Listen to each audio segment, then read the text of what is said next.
Bonjour, nous avons créé une chaîne YouTube afin de vous parler de ce qui se passe chez les professionnels de la restauration en France. Tout le monde se souvient de mars 2020, enfermement, confinement, privation des libertés et puis le rideau qui se ferme pour énormément de nos restaurateurs.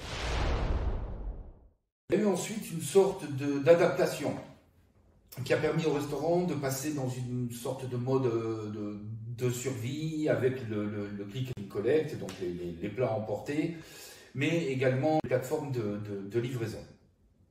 Ces plateformes de livraison, via des systèmes de commandes numériques, ont quand même bénéficié de cette gestion de la crise pour s'engouffrer dans la brèche et puis faire leur beurre au travers de ça. Je vous rappelle quand même que les Delivery et compagnie n'hésitent pas à prendre 30 à 40 voire 45% sur des marges qui sont déjà pas énormes de nos restaurants. Donc ils sont pas là pour les sauver, ils sont là pour tirer l'argent vers eux.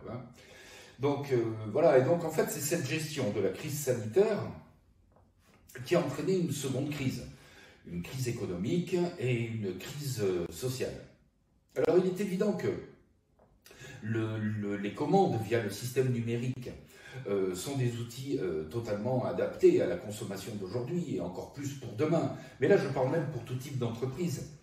Mais j'ai l'impression que ces applications qu'on nous a mis, les Delivery et compagnie, on va les appeler comme ça, pour vraiment nommer personne, mais vous aurez bien compris, elles ne sont pas du tout calibrées par rapport aux attentes de nos restaurateurs.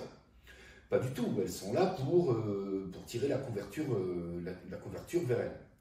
Quand même pas oublier que le restaurant, à la base, qu'est-ce que c'est ?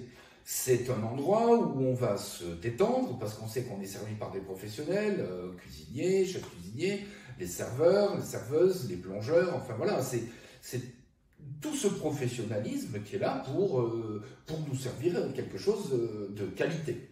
Voilà.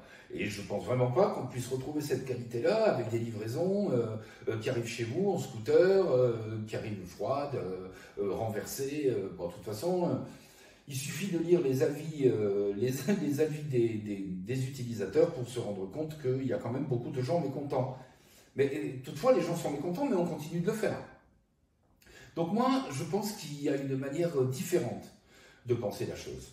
Déjà, se mettre à la place du restaurateur, aller voir comment ça se passe, regarder quels sont ses véritables besoins, de quoi est-ce qu'il a besoin, qu'est-ce qu'il faut, qu'est-ce que l'application qui va être développée pour eux doit amener pour que ce soit un outil capable de l'aider.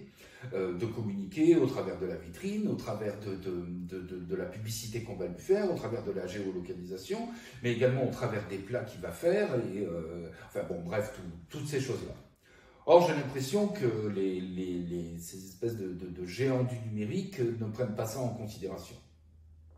Il ne faut pas tout mélanger. Le restaurant est un endroit de détente, je disais tout à l'heure, et ces plateformes qui vous livrent, est-ce qu'on a envie de sortir bien manger ou est-ce qu'on a juste envie de ne pas faire à manger?